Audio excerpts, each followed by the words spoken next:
ujeedka ugu muhiimsan ay daaran tahay waxaa ugu muhiimsan uguna macno iyo mug iyo miisaan badan in ardayda cusub ee kusoo biirtay sanad jaamacadeedkan jaamacadda 2022 in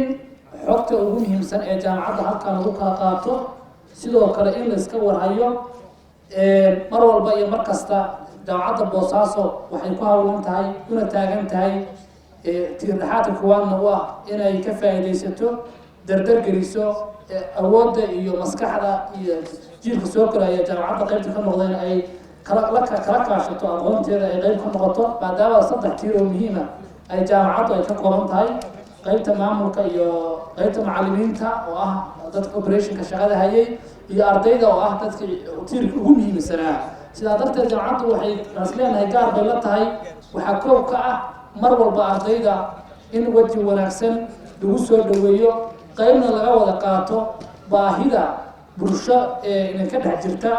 iyo si allaale sida aynu isaga kaashan lahayn una laba jibaarin lahayn inta kalaamkeena salaan kadib sida xafladani waa ku aasaysan tahay waxaa si wada jir ah idinku soo dhaweynaynaa guud ahaan ardada sanad dugsiyeedkan kusoo biiray jaamacadda qaybaheeda kala duwan gacmo furan waji furan iyo laa furan soo dhawaada soo dhaweyn kadib waxaan idinka mahad celinaynaa in aad jaamacadda soo doorateen jaamacadda Boosaaso takhasusada kala duwan iyo kulliyadaha kala duwan ay bixiso waxaan ilaahay ka baryayaa in aydan marihiinii iyo waxaa ka maraynaysa inaad ka heshaan idinka waayi doonin annaguna waxaanuna ku dadaalaynaa ballanna qaadayna insha allah ilaahay idinkiis inay arrintaasi hirgasho intaa kadib waan idinku hambaliyeynaynaa inaad sanad dugsiyeedkan kusoo biideen waxbarashada tacliinta sare oo ah marxalad muhiim ah ayna tahay qofka marxalasha ugu muhiimsan ee qofka laynka akaademiga maraya uu maro waxaan rajaynayaa inaad dadaal iyo waqti badan gelin doontaan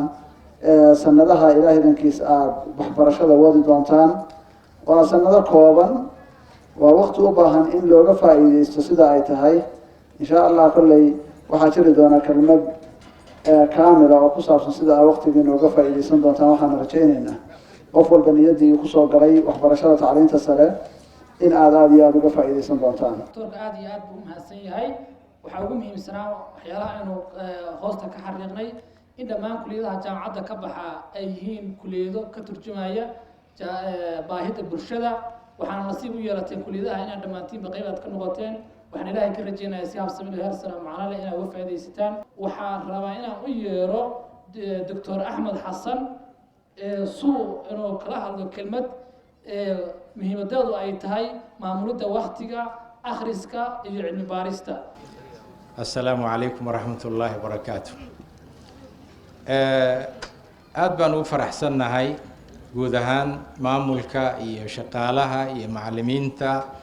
iyo guud ahaan cid kasta oo jaamacadda Boosaaso ka tirsan inaan idin soo dhaweyno sida gudoomiyadu idin soo dhaweeyay walibana aan idin la wadaagno wax walba oo aad ku gaari kartaan dantii aad ka lahaydeen inaad jaamacad bilowdaan iyo wixii aad ka filayseen jaamacaddan inaad heshaan ilaahina waxaan ka rajaynaynaa annagii idinkaba inuu nagu garab galo niyada wanaagsan ee u leenahay inaan isla kobcinno waxbarashada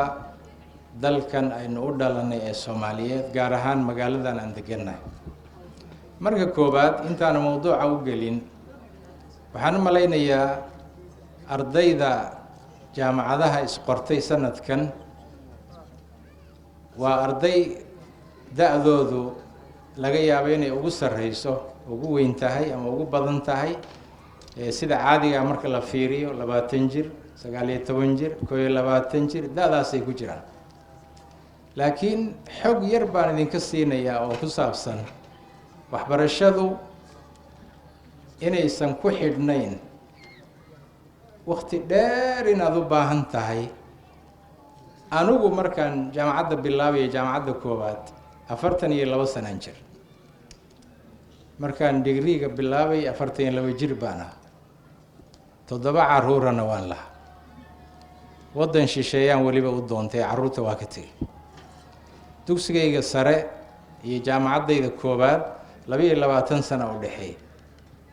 dugsiga sare waxaan ka baxay 84 jaamacaddana waxaan bilaabay 2006 marka 22 sano u dhaxays adigu waxaa laga yaabaa inaad gurigaagii joogtid magaaladaadii joogtid dad yar mooyeen aadan carruur iyo xaas kugu xidhnayn oo jaamacadda lagaa bixinayo ood gurigaaga ka soo baxaysa wax cudurdaara uma lihid marka waqtigaaga inaadan ka faa'iidaysan 42 jir baan ku bilaabay anigu jaamacadda laakiin waxaan ku roonaa oo ilaahay waafajiyey jaamacaddii koowaad iyo midii labaad iyo midii saddexaadba waa isku xidhay waqti uma dhaxayn 12 sano iga qaadatay 12 sano oo isku xiga bay iga qaadatay dadka markaan la hadlay waxaan ku yiraahdaa carruurtayda ninka ugu yeer 15 buu jiraa laakiin 3 carruura ka dambeysay isaga oo aan loo jeedin oo jaamacadda koowaad iyo jaamacadda labaad iyo jaamacadda saddexaad mid wuxuu jiraa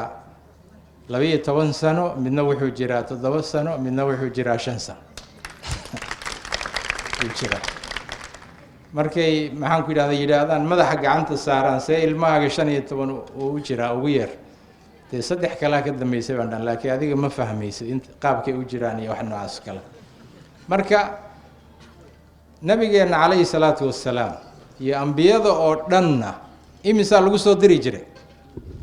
40 baa lagu soo diri jiray 40 jir baa lagu soo diray nabiga calayhi salaatu wassalaam quraankan aad arkaysidna 23 sano lagu soo dejinay saxaabada ugu waaweyn iyagoo 40 jir ah qaarkood 60 jir ah bay shariicada bilaabeen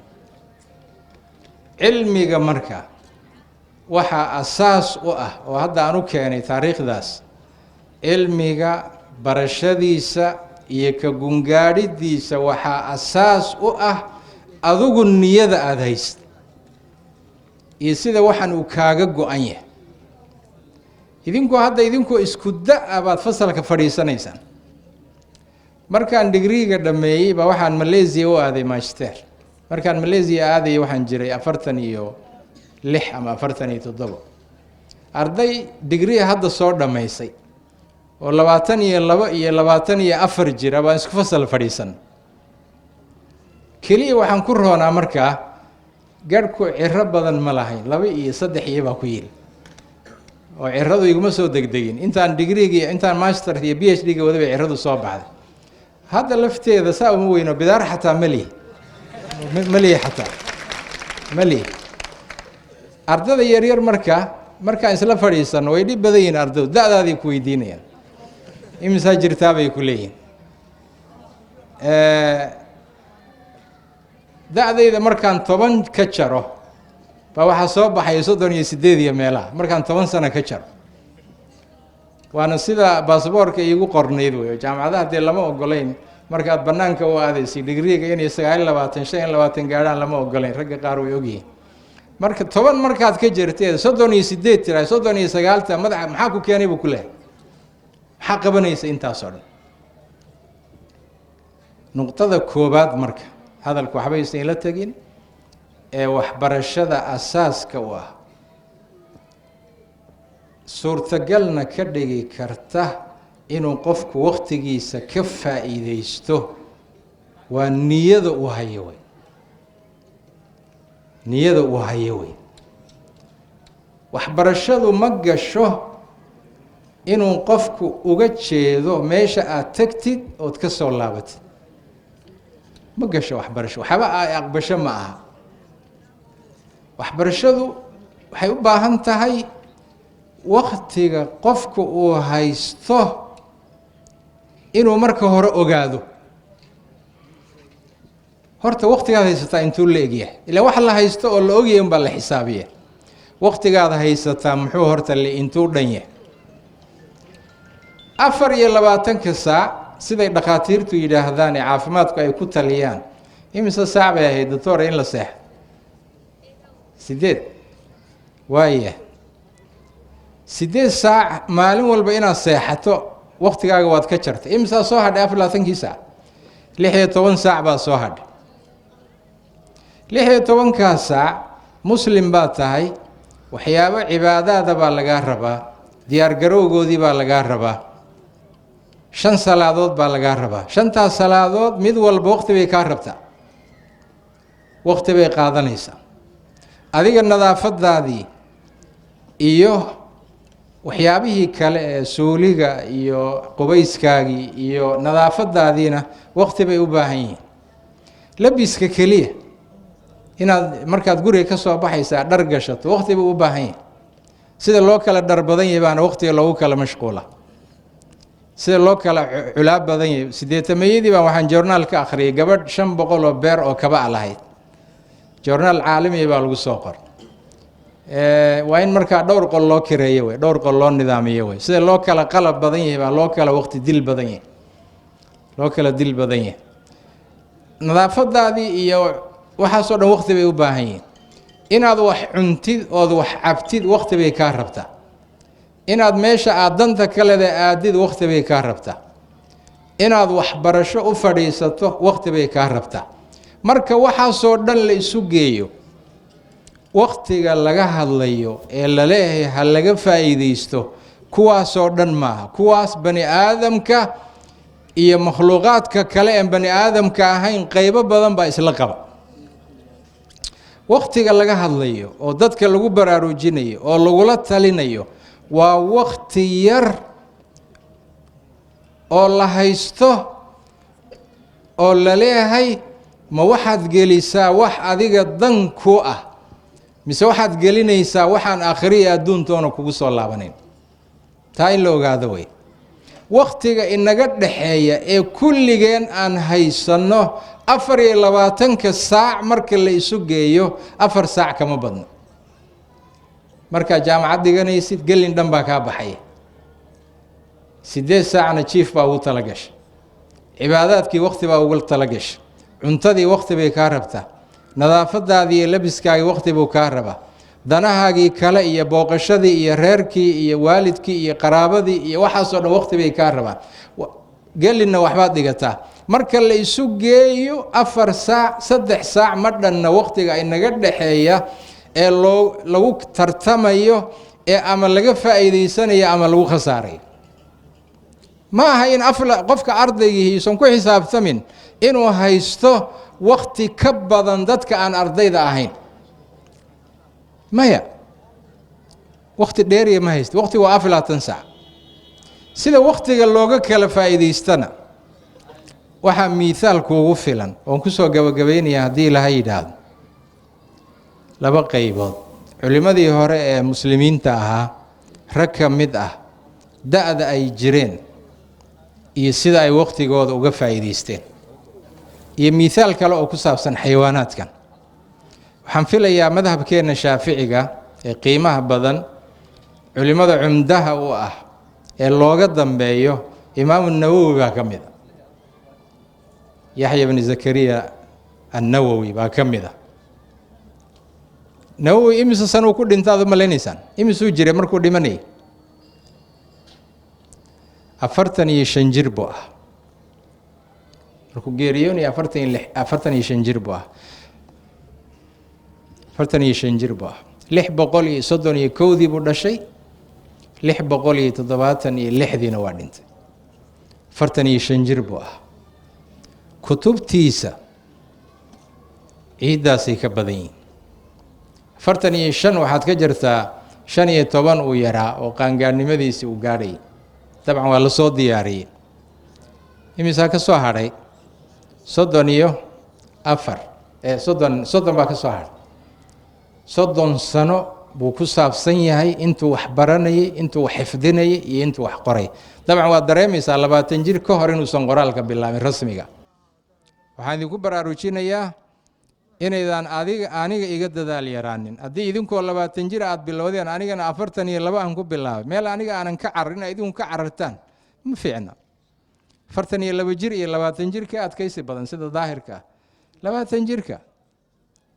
ilaahay waxaan ka rajaynayaa sida gudoomiyuhu sheegay ee jaamacana uu sheegay inaan isla noolaano intaad ka qalin jabinaysaan halkaana idinkoo dhammaystiran oo dhammaantiin iswata oo ku najaxay inaad jaamacadda ka qalin jabisaan jaamacadda sufaradeedii iyo mumathilkeedii aad noqotaan macallimiin ka noqotaan idaaro ka noqotaan waxaan dhan idinka idin sugayaan idinkaa laydin diyaariyay inaad maamushaan oo odayaal ka noqotaan wasaaro idinka idin sugayaan baaraka allaahu fiikum wajuziitum khayran sala allahuma calaa nabiyina salaan kadib waxaan rabaa wax yaroo kooban inaan soo jeediyo doctoradii iga horreeyey ayaa waxay isku xufsadeen wixii maaragtay cilmi iyo aqoon iyo maskaxba intii yaraada nagu jirtay in ka badanna ku dareen xaqiiqatan nin kaa cilmi badan hadduu kaa hormaro waxaad tiraahdid baa iska yar doctor maxamed cali maslax iyo doctor axmed ilaahay khayr ha siiyo innaga iyo ardayda cusubba si fiican bay u baraarujiyeen si qurux badan waxyaalo badan anaga shakhsiyan oo idinka soo horreynay aan ku dhiiran waxyaalo badan oo naga maqnaa way noo faa'iideeyeen wax yar baan rabaa inaan ku darsado mar labaad iyo mar saddexaadba ku soo dhowaada jaamacadda Boosaaso si guud iyo si gaar ah waxaan filayaa in la idiin soo dhaweeyo si gaar ah departmentyada iyo kulliyadaha waa la idiin soo dhaweeyay si guudna caawa farxad waxay noo tahay ardayda kala duwan ee jaamacadda ku soo biirtay midba meel u socdo mustaqbalkiisii ma aragtay quruxda badnaa uu wajahayo jaranjaradii qurux badnaa uu soo waday uu doonayo inuu ka sii hambaqaado kuna gaaro guulihiisa in ma aragtay caawa xaggan isku wada dhan tahay caawa waxa xaggan wada jooga doctoreed ganacsato maamulayaal ma aragtay siyaasiyiin insha Allah waxaan rajeynayaa inaad ka soo bixi doontaan wixii aad u timaadeen haddii alla idmo waxaan idinkula talin lahaa in ma aragtay waqtigiina aad kaga faa'iideysataan waxa aad meesha u timaadeen waxa ugu muhiimsan oo doctorku hadda ka hadlayay waa waqtiga waxa qof walba oo adduunka jooga la wada siman yahay kan ma aragtay billionaire-ka kan kale mid walba aan ka simanna waxa weeye waa waqtiga 24 saac haysanaa 24 saac buu haystaa waqtigaasi uga faa'iideysatid weeye inta markaa uga soo baxo aniga kelmad baa iga aadan ardayda cidda aan matalayo waa ardayda waqtigaygu waa dhammaaday insha Allah waxaan rajeynayaa cid iga maaragtay masiirka sii wada cid iga aqoon badan cid maaragtay 3 asbuuc baa haray cid iga aqoon badan cid maaragtay waxa aan meesha keenay sii wadayna insha Allah haddii alla idmo xaga ka sii wado wax yar baan rabaa inaan marka idin iftiimiyo taariikhdaas sooyaalka soo socday ururka ardayda jaamacadda Boosaaso soo socday inaan wax yar idin iftiimiyo anu waxaan ka ahay gudoomiyihii shanaad baan ka ahay saaxiibkay garabka taagan jaamac cabdi siciid wuxuu ahaa gudoomiyihii ugu horreeyay oo soo mara jaamacadda Boosaaso farxad bay noo tahay gudoomiyihii ku xigay wuxuu ahaa siciid ashkir kii saddexaad uu ahaa siciid cabdi dunyaale saddexdoodu hadda waxay ka mid yihiin qayb ka mid ah ownerska jaamacadda ka mid yihiin waxay kaloo ka mid yihiin maamulka jaamacadda ay ka shaqeeyaan waxaa kaloo ku sii xigay xasan anaga ku sii xigay intaasba waxay soo qabteen wax qurux badan bay soo qabteen sheegi maayo waxayga sheeganaya waxaan rabaa inaan gabdhahan quruxda badan ee caawa xaggan fadhiyo aan u hambaliyeeyo mar labaad iyo mar saddexaad aad baa u mahadsantihiin waxaad qaadateen fariintii quruxda badneed la idiin soo gudbiyey si qurux badan ayaa uga dhammayseen aad ayaa u mahadsantihiin waxaan rabaa inaan u yeero ardayda magaceeda la yiraahdo Samira Cabdisahal say hal mar gabay qacan oo ka siisay insha Allah taala soo dhaw Samira waxaan rabaa inaan hadalkayga ku soo koobo aan uga qayb qaato gabay waxaan ku bilaabayaa gabayga hooyaalay hooyaalay hooyaalay hooye hooyaalay hooyaalay hooyaalay hooye nimayow gadi waha hadan gabaya barsiyo nimayow gadi waha hadan gabaya barsiyo guyaaliyo guyaal ma tirin haatan dhowrgodale ma gardaadin mansooyinkii gifanaan jiraye gar alleese caawa waan gole ka fallone gar alleese caawa waan gole ka fallone gurgursho sidiisi murtidan guudka ku xambaartay gurgursho sidiisi murtidan guudka ku xambaartay hidda gaara tiyaan u helay gulle mahadise hidda gaara tiyaan u helay gulle mahadise gudcur waayo joogiyo caddada gibilka meraysa barwaaqa joogiyo abaronku gubatobay nabad lagu gamiyo colaad galowgu dhilabo hadba wixii ila gudban baan kaga gariirshaye aan gorfeeyo caawo kalan galax ka malay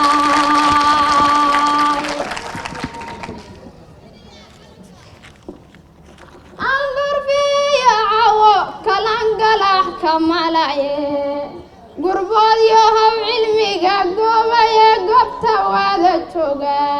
galin cusub waynaga galniyo gibil aqoonede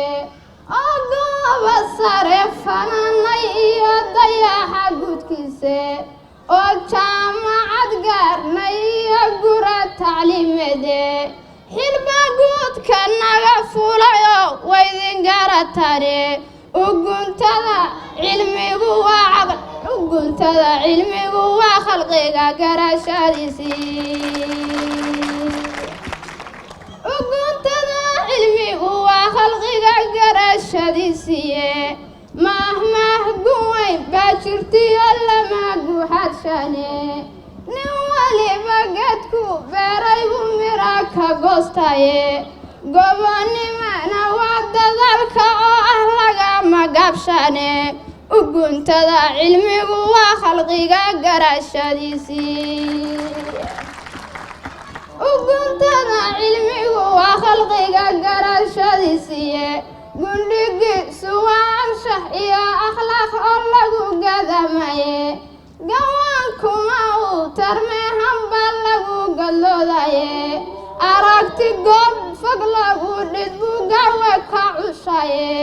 uguntada cilmigu waa khalqiga garashadiisii adduunyadan giraanta ah ee galinba meel joogta adduunyadan giraanta ah ee galinba meel joogta waa goban loo kala cayna iyo laba gudboonata ruuxii ilaah gallada oo siiyo ruuxii ilaah gallada oo gula badan siiyo shukrigu weyn waa inuu naqa gulle mahadise innagna waxaynala gudban xamdiga ee behengaca la yaalawe uguntada cilmigu waa khalqiga garashadiisii waxba gabaygu yuu ila gudbine waxaan ku soo gaabshay waxba gabaygu yuu ila gudbine waxaan ku soo gaabshay dadkayow cilmiga garabsadoo ku guura mankina mahadhooyin gaariyo xigmado geliya taariikhda mahadhooyin gaariyo xikmado geliya taariikhda intaasu noogu egyahay gabaygii uguntada waan salaamayaa saaxiibayaal is aragti dambe oo xiiso leh insha Allah ka ilaawnina ma sha Allah waayadan waxa dhihi jiray waxa la dhihi jiray waxay ahayd waa noo kala kicisay Allah ku kala kiciyay samay marka ilaahay cilmigeeda iyo caqligeeda ha u barakeeyo gabadha waan ku faraxsanahay dad caynkaas inay nagu soo biiraan waxa uu yeerayaa Cabdicasiis Khadar isaguna soo insha Allah hadana أنا كلا كعيسى ما شاء الله عزيز لا سدوا عزيز هيا راي هيا راي هيا راي هيا هيا راي هيا راي هيا راي هيا راي هيا راي هيا راي إن دويت من ليلة قوي واني قمري سيدي إيجار ما تيرداري بان ما قلنا فتمروا تمينا لي كذي موجد بنغون حتى كمرمون قبيقا ميرسكي دايا يرتاقحي هبينكي أيالي مقاسي عن مشخي يوم انتو كران مرقة تورا maratoonka meeshaan tagliyo maxaa daban reebnay maaloo soo dhaamanihin iyo gool wax miiranaysay waxaa miiga u tuurayee samaaday meeshay waxaa khayrkii mudan geliyay mawjadaa xiraashay anna miiga u tuurayee samaaday meeshay waa aqoon mugeedile iyo maamul khayr waa aqoon mugeedile iyo maamul khayr qabaay ma'du laguma baraniyo inay been ku maadshaani madli laguma baraniyo waxaan maan ka gaarahay moqorkii wadnahaad noo tihiin bawlo idindaa ma ku dhooy madiixeeyadaa maan ka dir qaaday jaamacad weyn baa tahee maalinkaa ku daayo hoosaasa mudanayadaan ku mashxaradnaa hoosaasa mudanayadaan ku mashxaradnaayo macrifaadka adigaa ku muuri maadi iyo diini waa maada mamurahayee majarka loo dhiibay masalooyinkaagay barteen iyo meeriskaa fogiye mirahaagii unbay gurtoo nolol ku maalaan. بسم الله الرحمن الرحيم دمان قدومياشا جامعة مامولك جامعة أردد شرفت له صحافة لما السلام عليكم ورحمة الله وبركاته. انت كدب وحنا وحير كعذر دارنا يا انا نقولي دكتور نمضة سيدا دكتور محمد علي مصلحة دكتور احمد انا نقارن وجامعي رجينيو اني يونيو اد بوغو مهدسن هي انت كدب waxaan laftigaygu la qaybsanayaa saaxiibadooda halkan soo istaagay oo dhammaan ereyga laga sinaa ay ahayd soo dhawaada ku soo dhawaada jaamacadda Boosaaso faraceeda Garowe aad baan ugu faraxsanahay in marxaladii aad ka soo gudubteen 12 sano isku xirnayd iskuulka ahayd oo aad u soo gudubteen marxaladii jaamacadda laakiin waxaan halkaa wax yar ku darayaa in arday badan ay u fahmaan markii jaamacadda la yimaado waqtiga wax la dhigtaa waa 3 saac soo maahan iskuulkan intee buu ahaa 6 saac markay u yar tahay inay dad moodaan in shaqadii ka yaraatay in culaysku ka yaraaday in jaamacaddu iska raaxo tahay mar haddii iskuulkii ka dhamaaday oo la iska nasto markaa 3 saac loogu talagalay la iska tago inta kalena waxba aan la akhrisan dharkii waa laga raystay waqti badan oo la isku adkeeyaa ma jiro waqtigu waa yar yahay wax badan oo la qoraa ma jiraan marka arday badan waxay u qaataan inay hawshiisii yaraatay laakiin waxa la rabaa inaad u fahantaan hawshu inaysan yaraan ee hawshu tahay hawl ka madaale wali waa hogadi nabad lagu gardaadiyay guurti talada goysiyo gacaliya sokeeyo gacaliya sokeeyo markaad nabadda gaartaan qalbigiina gelisaan gaashaanka tuurtaan gacmaha ay saartaan midnimada ku guuxdaan gololada haweenkuna mashxarada ay ku geysaan ayuun bangam aayo gogashay tagaayo hurdada aan galaayo gobonimo dareema balanteenu waa guul iyo gaadi nabadeed garaantuna inoo xiran waxaan leeyahay haddii aan wax barano macnaheedu ma ahan inaan ilowno xuquuqda wadankeena iyo dhaqankeena iyo diinteena iyo dabeecadkeena inagu leeyahay bulsho walba waxa ay ku horumartaa inta ay dhaqankeeda dhisto bulsho walba waxa ay ku horumartaa inta ay ku faanto wadankeeda iyo dadkeeda dalkeeda bulsho walba waxa ay ku horumartaa inta ay aaminsan tahay inay ka sareyso intaas oo ummadood